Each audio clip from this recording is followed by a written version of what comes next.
بسم اللہ الرحمن الرحیم۔ ناظرین، اس وقت پورے عالم میں مہاماری اور ایک وبا پھیلی ہوئی ہے۔ طرح طرح کی بیماریاں روزانہ وجود میں آ رہی ہیں جو تقریباً لا علاج ہیں۔ یقیناً اس سلسلے میں احتیاطی تدابیر اختیار کرنا، دعاؤں کا اہتمام کرنا، یہ تمام باتیں ضروری ہیں۔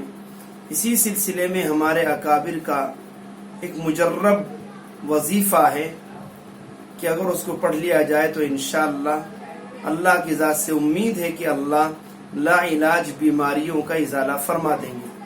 اور وہ وظیفہ ہے یا سلاموں کا، یعنی فجر کی نماز کے بعد اور مغرب کی نماز کے بعد 142 مرتبہ یا سلاموں پڑھا جائے، اور سلاموں میں لام کے مد کو تھوڑا کھینچا جائے، یعنی یا سلامو یا سلامو، اس طرح 142 مرتبہ فجر کے بعد اور مغرب کی نماز کے بعد پڑھا جائے، اللہ سے دعا بھی کی جائے تو انشاءاللہ اللہ کے اس مبارک نام کی برکت سے اللہ تمام بیماریوں کا خاتمہ فرمائے گا۔